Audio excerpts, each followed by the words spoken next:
Hey everyone, my name is Fareedah Shaheed, and we're going to be talking about how to protect your kids online. Whether you have kids or not, this discussion, this presentation is for you. I talk about how to protect your kids when they're actually your kids, or you're caretaking, or you're an educator, or you're a teacher. Whoever you are, this presentation is for you. Even if you don't have kids, this is actually helpful. So let's go into what you can expect. This is a discussion-oriented type of presentation. I'm going to go into who I am so you know who you're talking to. I'm going to go into some real stories. We all know real stories, so that will be a quick, maybe 1 or 2 minute story of someone that I personally know, and then me, myself. I'm going to go into some of the lessons we can learn from the stories that I just told you, and then what we can all do moving forward as a collective to protect kids online. And then finally, key takeaways. And remember, throughout this presentation, you can leave a comment, you can ask a question. I will be dropping my text number. I have a text number for anyone who wants to communicate with me, and I will talk about it throughout the slides. And then at the end of each slide, you will see my at CyberFareedah. So if you have a question for me, or you want some clarification on something that I said in this presentation, then please let me know. So let's begin. Who am I? I'm an award-winning online safety educator. I help parents and caretakers, remember caretakers from the beginning, that's what I help, protect their kids online. I've taught thousands of people online safety and security. You can see my bio below this presentation. From my understanding, that's what they told me. So if it's not there, you can see it right here. I've been named Cybersecurity Personality of the Year. If you follow me on social media, you know why, because I'm very vibrant and I'm fun. And I like to talk about things in a way that is easy for us to digest, because this field that we're in is really, really difficult. It's really difficult thing. So when I can bring some fun and some love and some joy and some peace to it, that's what I love to do. So that's why I've been named Cybersecurity Personality of the Year. I'm a Forbes 30 Under 30 honoree. My work has been featured in NASA, Cisco, Yahoo, Fox 25, many different places. But really the most important thing is that I'm featured here with you, that we're having this discussion and we're doing everything possible to move forward in protecting kids online. So the online world has made our work way harder than we ever thought it could be. And especially since the pandemic and kids are at home and they're gaming and they're on social media, they're on TikTok, and all of these things has presented a lot more challenges. So there are many sayings. Number one, there's really, really a lot of sayings. But the number one saying that we're used to saying in our field, or honestly, as a society in general, is stranger danger. Don't talk to strangers. And so when we started migrating to the online world years ago, but especially now, when our entire lives is engulfed in the internet, is stranger danger. And I'm going to talk about why stranger danger is a concept that may work, but doesn't really work when we're trying to really protect kids online. So let's talk about why this is the case. I'm going to talk about Sarah's story. Sarah is a friend of mine. She allowed me to share this story with you. So this is not something that I'm stealing from her. She said, please, Fareedah, go ahead and tell my story, because I want more people to know about it.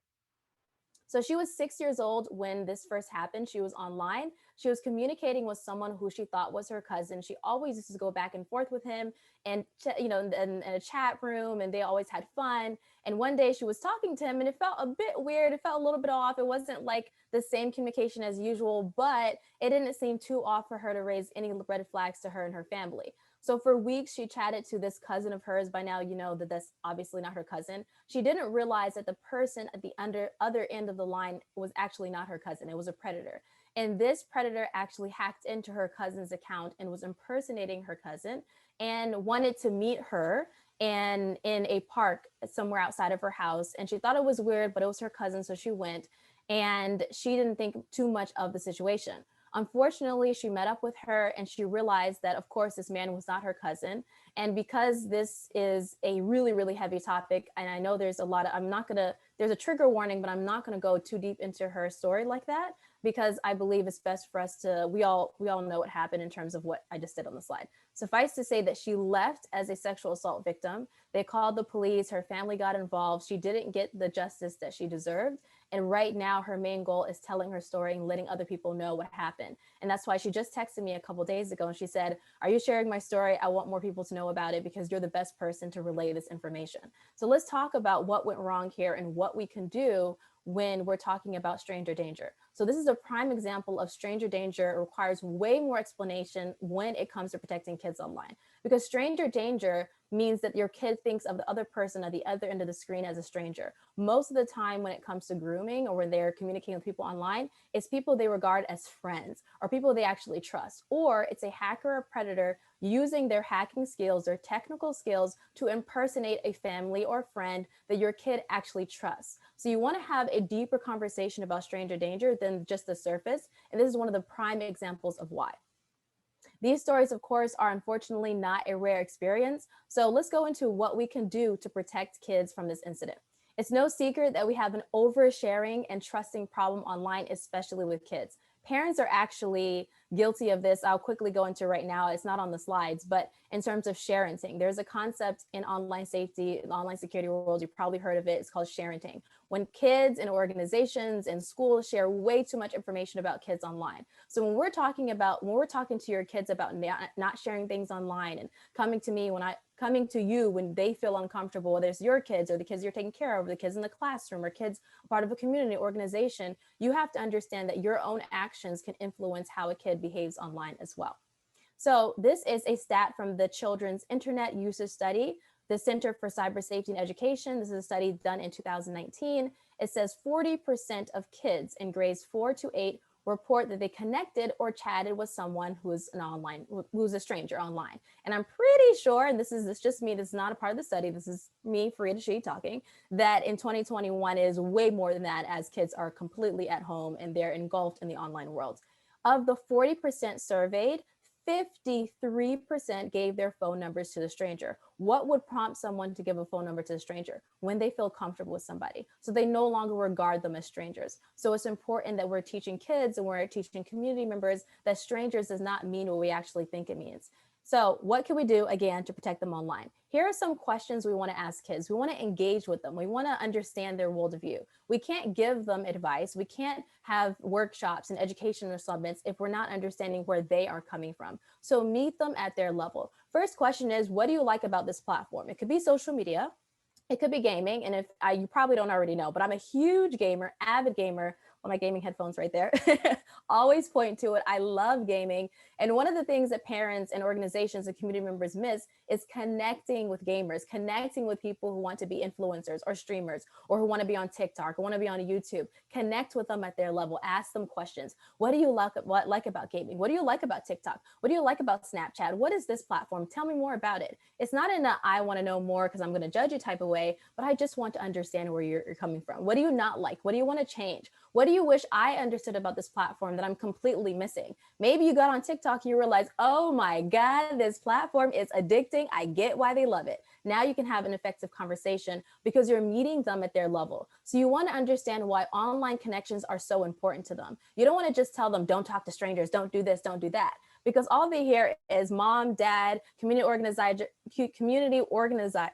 man, English today, community organizer, teacher, friend, aunt, uncle, educator. They don't understand principal. They don't understand what I'm going through. They don't understand this is not a stranger. And we talked so long. We said this and we said that. And we talked about how crazy our families were and how we're so stressed out about school. This is not a stranger anymore. So have that conversation with them.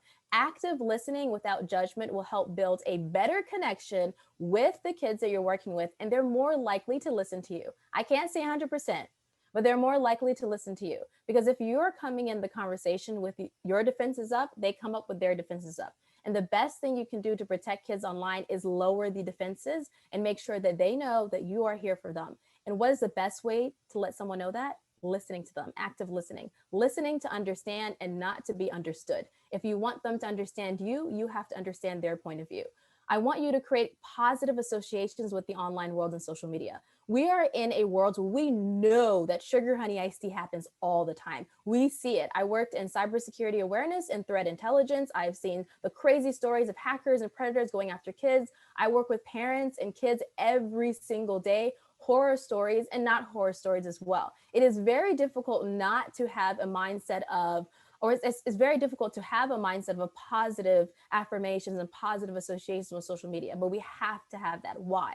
Because that is what they see. So if we're not connecting with kids and we're not doing workshops and educational portions where we understand why they love it, then they're going to shut us out. We have to come in and make sure that we're opening ourselves up to having a beautiful conversation. This doesn't mean they're right. This just means you're connecting with them. So this makes them more open to listen to you. And if they ever come to an incident or they feel uncomfortable online, they're way more likely to talk to you. Remember, if you have any questions for me, you can text me at 202-918-5154, or you can message me on social media if there's ever something that I skip past through and you want more clarity and you didn't get something or you want me to explain something. I'm definitely here for you, which is why I have my text community that I just mentioned. I'll mention it again. And then I have my at CyberFareedah on almost every slide, not all the slides, because I don't want to overdo it, but almost all the slides. When it comes to games, as I said, I grew up as a gamer. I'm still a gamer till this day. And a lot of parents ask me, I want you to game with my kids. I was like, well, I can't game with my kids. I only game with adults. Like, don't game with kids at all. However, you should game with your kids. You should play games with them. You should get on TikTok with them. You should see the YouTube videos they're watching, not to just remain aware of what's happening, but to remain aware of what they like. So if you're a teacher, maybe you don't have kids, maybe you have kids, listen to the conversations, engage in it, be a part of it, be a part of the solution. How can you solve something if you don't understand what you're solving? So ask questions. If you can't game with them, you're really, really busy. There's so many things going on your plate. You're like, Fareedah, I cannot think about gaming with my kids. Okay, that's fine. I got you. I hear you. I understand. Listen to them. They come with a problem. There's something crazy that happens on Roblox or Among Us or Minecraft or Fortnite or whatever it is, on TikTok, on Instagram, on Snapchat. Listen to them. If you can't listen to them in that moment, then pause and say, hey, look, I really want to talk to you right now, but I have to get this work done. So can we talk at dinner? Can we talk when you have a snack? Can we talk when we go on the walk? Those type of things. So you know that, okay, I'm setting boundaries right now, but I really want to speak to you. That allows them to open up. Because how can they come to you if they feel uncomfortable, if a predator contacts them online, if someone is making them feel uncomfortable online, how can they come to you when something's bad if they can't come to you when something is good? If they can't have a listening ear, if they can't have an active, no judgmental zone inside of their house. So you want to play with them, ask questions, and listen to them. Remember, it is connections over controls. So all of what I just said is connections over controls. Parental controls and parental monitoring can never, ever, ever be the foundation of online safety and protection from predators. And it sounds a little bit crazy for me to say that, so let me explain. Parental controls and parental monitoring have a very foundational place inside of protecting kids online, but they are never going to be the foundation. That is just the icing on the cake. You put on the controls, you put on the monitoring as you see fit for you and your family. You may put it, you may not. Each kid needs something, a solution that's completely customizable for their own situation. Some kids need it, some kids don't. Kids need it for longer or shorter or never or whatever it is. You know your kids, the kids that you either have or you work with, or you're a part of a community that have, they have kids there as well. So please make sure that you're dealing with connections over controls and you're building a relationship with these kids. This has to be implemented in your online safety plan, whatever you are, whether you're an organization that's reaching out to parents, organization reaching out to schools, those type of things, you have to have that as a foundation. So here are some quick apps and services that you should know. LastPass is a really good service. This protects passwords for you and your family. This is a really great thing to protect predators from hacking into your kids' accounts and your accounts, trying to groom your kids. It's a huge, huge concept. A lot of predators hack into kids' social media accounts because they have really easy passwords, or they don't have two-factor authentication, which is what dual security is. That's two ways of authenticating to one account, saying I am who I say I am. If a predator is easily able to get into a kid's account, that is a problem. So online security is a fundamental part of protecting kids from predators. We have Quistudio, which is a parental control app. You can use that as a third-party app. It's not inside of the app, but it can use to set limits on apps or time limits or screen time, whatever you want. NordVPN is a virtual private network. That is a network that creates a secure tunnel between your phone and the service that you're connected to. So if you are traveling, someone cannot track your stuff or get into your email account or get to your kids as well.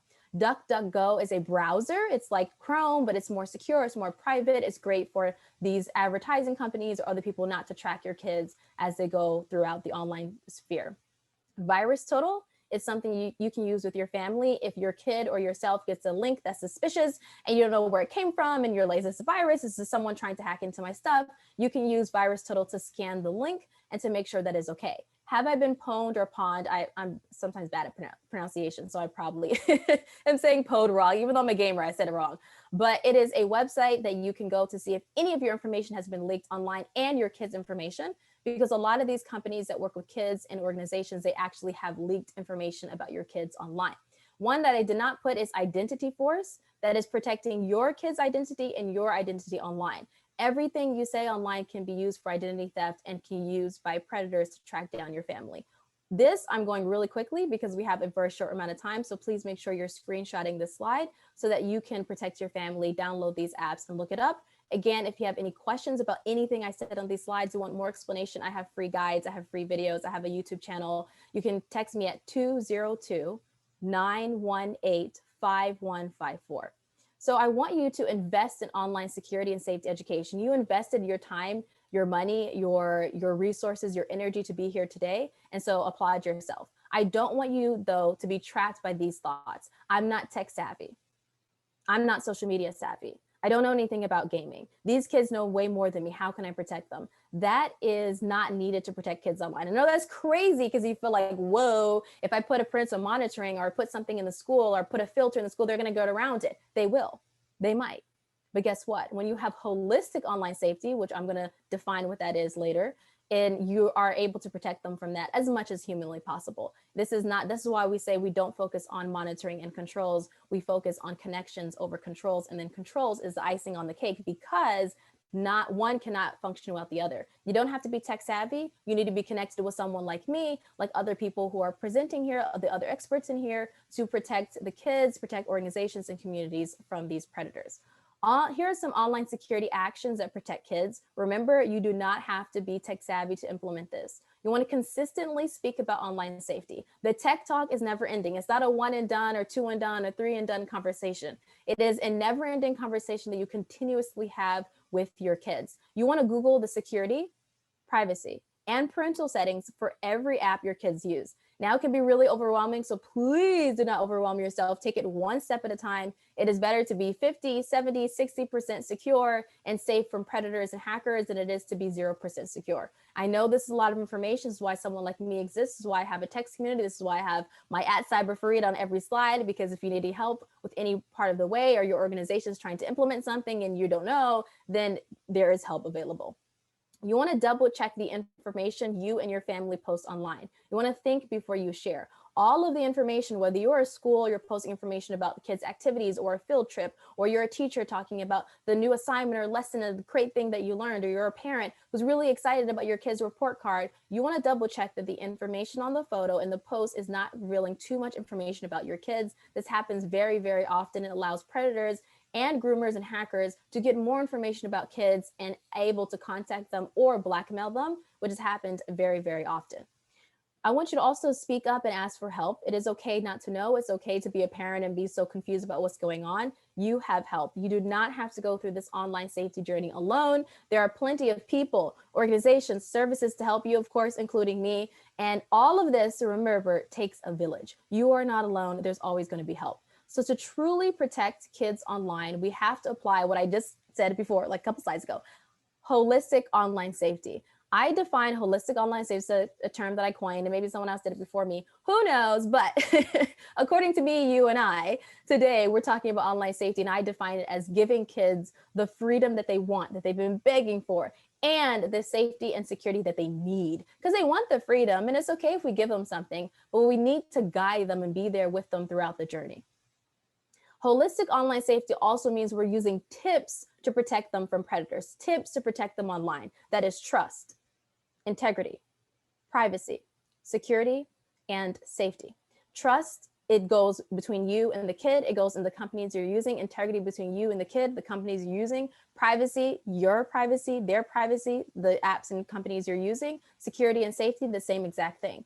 Are these platforms that they're using secure? Is it safe? How can you make it more safe? How can you make it more secure? Is it appropriate for your kid? Are they mature enough for this content? Those are things that you have to think about when you're implementing certain strategies as an organization or as a parent. Here are some key takeaways. We went through a lot. Again, you can contact me at CyberFareedah. You can see it on the slides over there, or you can text me at 202-918-5154. That is a free texting community that I have. I answer any questions that you have. You will not be spammed. I promise you. I send you voice messages and video messages and text back whatever you need, I'm there. There are many, many different topics. I cannot possibly cover it all. This is why we only had about like 20 minutes to do this, right? Because I wanted to make sure that we are hitting all the points, that we're taking actionable things. So I want you, after I go the key takeaways, is to take one thing that I talked about today and take action on it. Please do not feel like you have to know everything all at once. Please do not feel like you have to know every single nook and cranny that's happening online or every app that they're using. Is it beneficial to know these things? Yes, but you have so much on your plate, not but, and you have so many things on your plate. You're a partner, you're a friend, you're someone who has a family, has a whole life of their own. You have your own mental health that you have to think about, your kids' mental health. You have life that's happening, bills and businesses and organizations, and it's really, really demanding. So you want to make sure that you're harmonizing all of that with online safety. You cannot protect the kids you need to protect if you're not protecting yourself and your own energy. I talk about a lot. When we're talking about protecting kids, we want to talk about it from protecting peace, joy, and love. We're not talking about the darkness. The darkness will always be there. How can we protect the people that we love, the communities that we love, each and every one of us, to protect kids online? So key takeaways very quickly is protecting kids from online predators requires harmony between education, connections, and controls. You want to give yourself and your kids grace. You want to invest in online safety and education for the communities that you're in.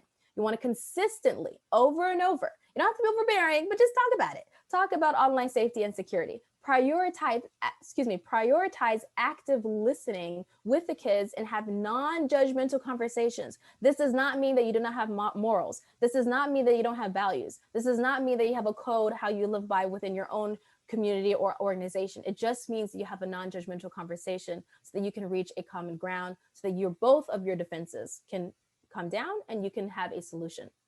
You want to create beautiful personal solutions. You want to cultivate beautiful relationship with kids. All of these things is cultivating beautiful relationships with yourself and the kids so that you may protect them online, so that they can grow up as full-fledged, beautiful souls and adults that go through the world and are able to create the impact and change they want to make. Whether they want to be a stay-at-home mom, maybe they want to be a firefighter, maybe they want to be in the military, maybe they want to be a teacher, maybe a doctor, maybe a lawyer, maybe a gardener, whatever they want to be, an artist, a singer, an actress, whatever they want, we want to protect that so they can grow up in a world that accepts them for who they are.